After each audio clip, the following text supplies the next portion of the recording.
마라톤이면 실제로 운동량도 많고 그냥 건강하게 보이잖아요. 그렇죠. 근데 왜 이 대장의 씨앗이 왜 마라토너한테 일어나는 건가요? 네, 사실 이 연구를 시작한 의사분도 윤성민 씨와 똑같은 생각을 했어요. 하지만 젊고 건강해 보이는 운동선수 3명이 연이어서 대장암 4기로 진단되는 상황을 직접 경험하면서 생각이 바뀌었다고 합니다. 3명의 공통점은 모두 철인 3종 경기나 울트라 마라톤처럼 몸을 극한까지 사용하는 운동을 해왔다는 점이었고요. 우연이 아닐 수도 있다는 생각에 이 연구를 시작했다고 합니다.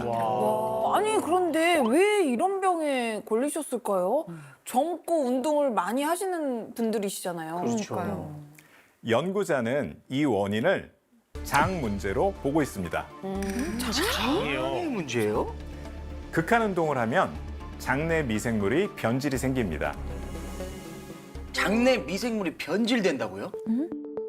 지나친 고강도 운동이 지속되면 장내 미생물의 균형이 무너지고 종양 성장을 촉진하는 환경을 만듭니다. 겉으로 근육이 단단해지는 동안 우리 장 속 환경은 소리 없이 망가져서 결국 우리 몸에 독이 될 수 있습니다.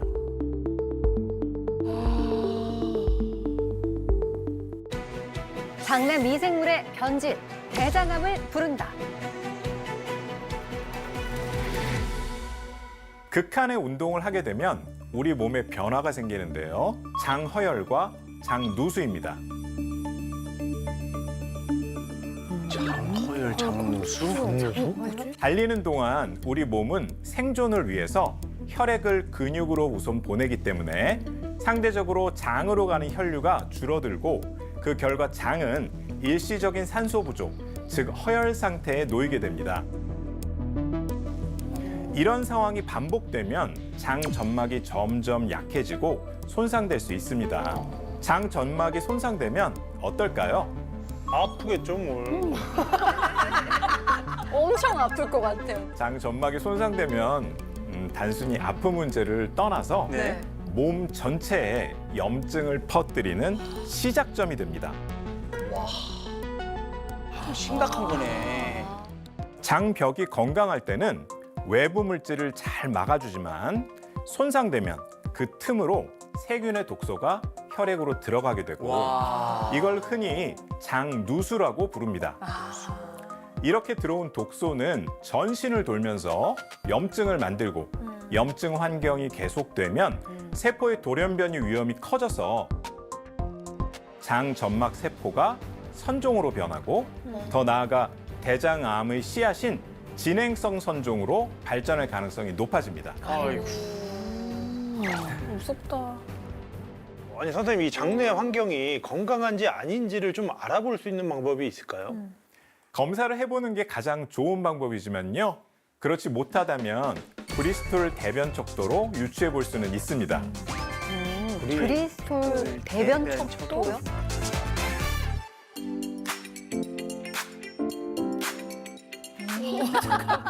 이거 너무 TMI라 저희가 근데 굉장히 익숙하네요. 우리가 한 번씩 다 경험해보잖아요. 그러니까요. 유형들을. 근데 보통 저는 한 2, 3번 쪽에 가까운 것 같아요. 2, 3번. 1번으로 시작했다가 7번으로 끝나던데. 며칠 변비가 생겼다가 네, 앞에서 조금 딱딱한 거 나왔다가 뒤에서 좀 시원하게. 어머 진짜. 저는 10대, 20대에는 1, 2번이었어요. 근데 지금은 3, 4로 많이 간 것 같아요. 어? 네. 아니 지혜 누나는 하는군요 이거를. 안 하는 줄 알았어요. 네, 아주 잘 들었습니다. 일반적으로 가장 이상적인 상태는 바나나 모양의 3번이나 4번입니다. 이 경우에는 장이 안정적으로 움직이고 장내 환경도 비교적 균형을 이루고 있다고 볼 수 있어요. 그에 반해서 1번과 2번은 대변이 장에 머무는 시간이 길어지기 때문에 딱딱해진 변비형인데요. 대변이 장에 오래 머물면 좋을까요? 당연히 나쁘죠. 맞습니다. 장시간 대변이 정체되면서 발효와 부패가 증가하고 그 결과 암모니아나 황화수소 같은 물질이 장 점막을 자극하면서 장내 환경이 나빠집니다. 아니 그러면 방귀 냄새가 독한 게 이것 때문인가요? 방귀 냄새가 더 독해질 수 있습니다. 그에 반해서 5번, 6번, 7번은 장 통과 시간이 매우 짧은 설사형인데요. 음식물이 장을 너무 빨리 통과해 버려서 수분과 영양이 충분히 흡수되지 않고 미생물이 쉽게 씻겨 내려가서 장 안에 정착하기가 어렵습니다. 그 결과 장내 환경이 불균형해지게 됩니다.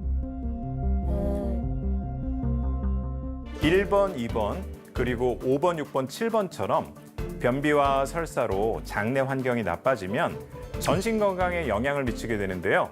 그중 하나가 바로 비만입니다. 비만이요? 여러분, 같은 기름을 넣어도 연비가 나쁜 차를 쓰면 어떨까요? 완전 좀 손해죠. 남들 5만 원 들 거 저는 이제 한 10만 원으로 더 들어오고만 해야 되니까 손해죠. 네, 맞습니다. 장내 환경도 마찬가지예요. 장내 미생물이 건강할 때는 먹는 음식이 에너지로 잘 쓰이고 남는 건 적절히 배출됩니다. 그런데 장내 환경이 무너지면 몸이 에너지를 쓰기보다 저장하는 쪽으로 바뀝니다.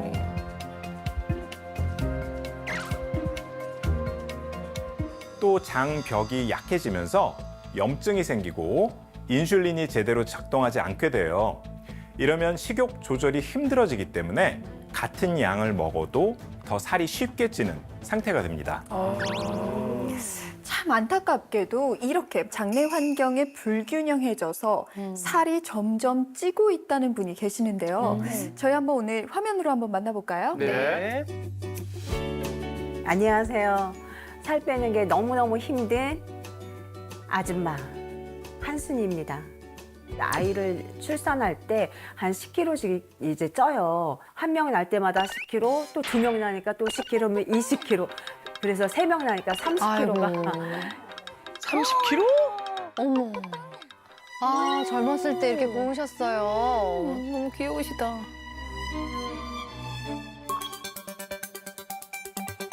아, 지금은 몸무게가 74.5kg.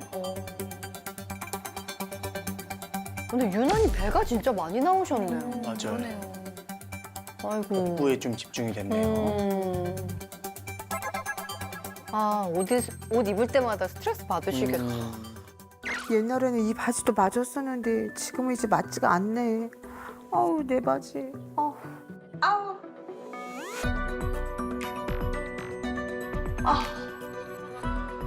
힘들어.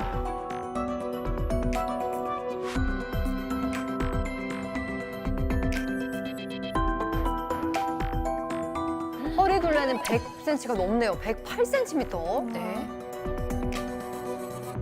앉거나 뭐 좀 움직일 때 좀 뱃살이 조금 다른 사람들에게 보일까 이렇게 조금 항상 이제 이렇게 아, 계속 감추셨구나. 요렇게. 어떻게 보시기에 어떠신가요? 괜찮은 건가요? 네, 전혀 괜찮지 않습니다. 108cm면 아마 이 정도 될 텐데요. 게다가 여성들은 폐경 전후로 내장 지방이 증가합니다. 연구에 따르면 폐경 전환기 동안 내장 지방이 1년에 8%씩 증가한다고 합니다. 매년 8%요? 네. 내장 지방은 한마디로 염증 공장이에요. 염증 물질이 장 점막을 자극하고 손상시키면 장내 환경이 무너지면서 미생물의 다양성과 기능이 떨어지고 그 결과 우리 몸은 에너지를 쓰기보다는 저장하는 쪽으로 기울게 됩니다. 더 근본적인 원인은 바로 이겁니다. 탄수화물. 아니, 그래도 잡곡밥인데.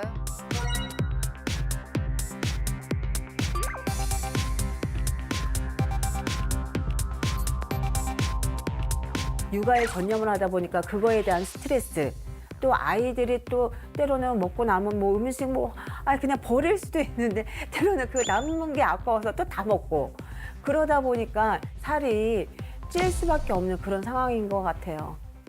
저는 빵순이라고 빵을 참 좋아해요. 그것도 크림 있는 케이크라든지 야, 누구 생일도 아닌데. 아, 맛있어요. 근데 커피에다가 아우, 사르르 녹잖아요.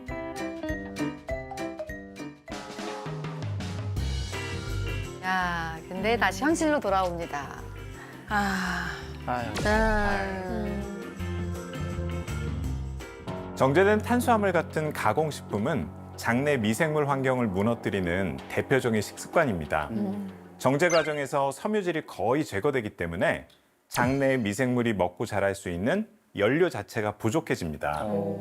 또 섬유질이 거의 제거되었기 때문에 빠르게 소장까지 흡수됩니다. 그런데 우리 몸의 미생물 대부분은 대장에 있거든요. 네. 그럼 대장의 미생물은 어떻게 될까요? 대장 내의 미생물은 굶주린 상태가 되기 때문에 장 점액층을 갉아먹고 그 결과 장 점막이 약해지면서 장 누수가 발생할 수 있습니다. 문제가 발생하는 거네.